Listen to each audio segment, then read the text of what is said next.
Bonjour, toujours dans le cadre des propriétés des transformations usuelles, la propriété d'aujourd'hui c'est la conservation de l'intersection de deux droites. Alors la propriété est la suivante, soit T est une transformation plane, soit D et delta, deux droites séquentes en un point A, et soit D' et delta', leurs images respectives par T, c'est-à-dire D' est l'image de D, et delta' est l'image de delta.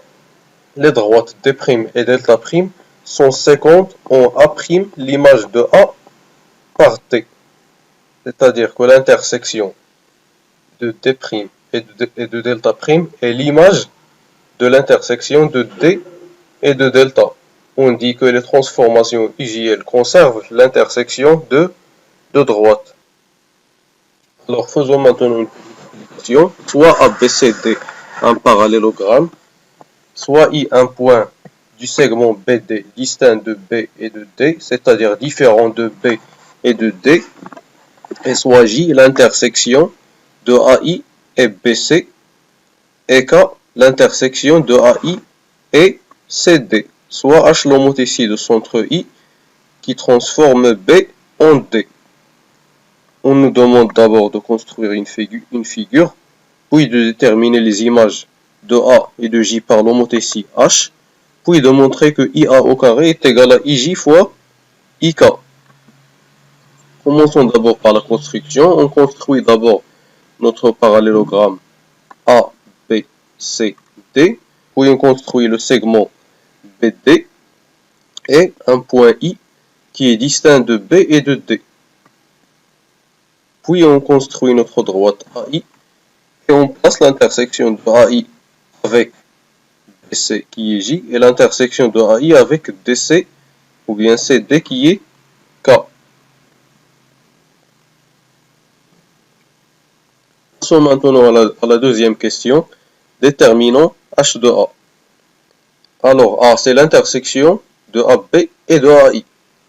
H de A serait bien évidemment l'intersection de l'image de AB et l'image de AI, puisque l'homothétie conserve l'intersection de deux droites. Or, l'image de AI, c'est AI, car c'est une droite qui contient le centre de l'homothétie, qui est I. Et l'image de AB, ça serait une droite parallèle à AB et passant par D. Il passe par D parce que D est l'image de B et B est un point de la droite AB.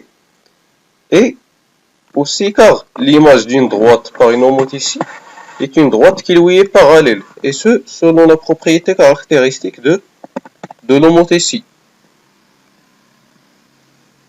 C'est-à-dire que H de AB est égal à CD, puisque la droite qui passe par D et qui est parallèle à AB c'est CD, puisque ABCD est un parallélogramme. Donc H de A est le point d'intersection de DC. On avait dit que c'est le point d'intersection de l'image de AI et de l'image de AB. L'image de AB c'est CD, donc c'est l'intersection de DC et de AI, qui est l'image de AI. C'est-à-dire que H de A est égal à K, puisque DC et AI sont séquentes, les droites DC et AI sont séquentes en K. De la même façon, on détermine l'image de J par l'homothétie H. J est l'intersection de AI et BC selon les données. Alors H de J sera l'intersection de H de AI et H de BC, puisque l'homothétie conserve l'intersection de deux droites. Bon, on avait déjà montré dans la question précédente H de AI est égal à AI. H de BC, ça serait la droite parallèle à BC passant par D. L'image de D, parce que c'est l'image de B, on avait déjà fait la justification. Et une droite, on avait dit qu'une droite, l'image d'une droite par une homothétie est une droite qui lui est parallèle, selon la propriété caractéristique de l'homothétie. C'est-à-dire que H de BC est égal à D, puisque la droite passant par D et parallèle à BC, c'est AD, puisque ABCD est un parallélogramme. Donc l'intersection de H2BC et H2AI, c'est l'intersection de AI et de AD. On avait dit que l'image de J, c'est l'intersection de H2AI et de H2BC.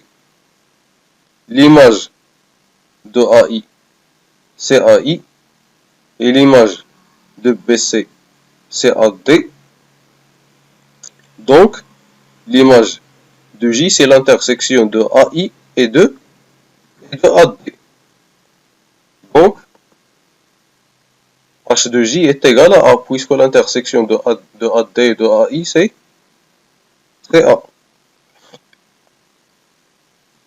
Passons maintenant à la dernière question. Montrons que IA au carré est égal à IJ fois IK.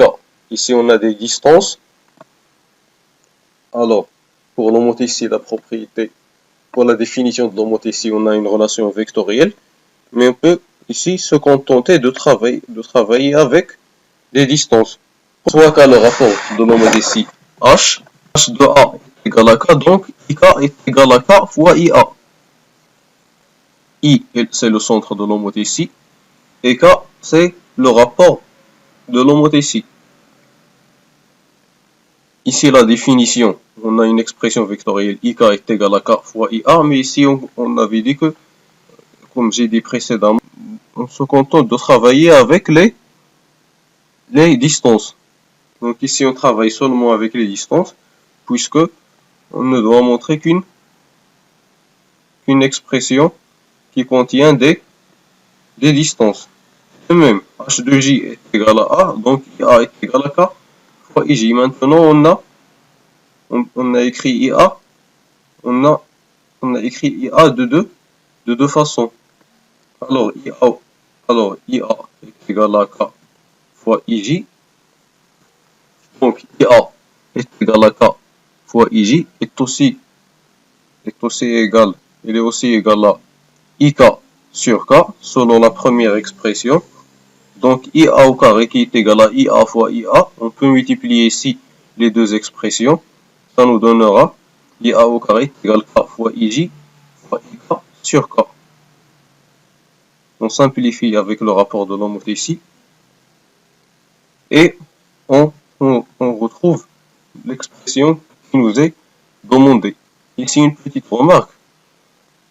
Pour le rapport de l'homothétie, on l'écrit en minuscule, puisque c'est un nombre réel.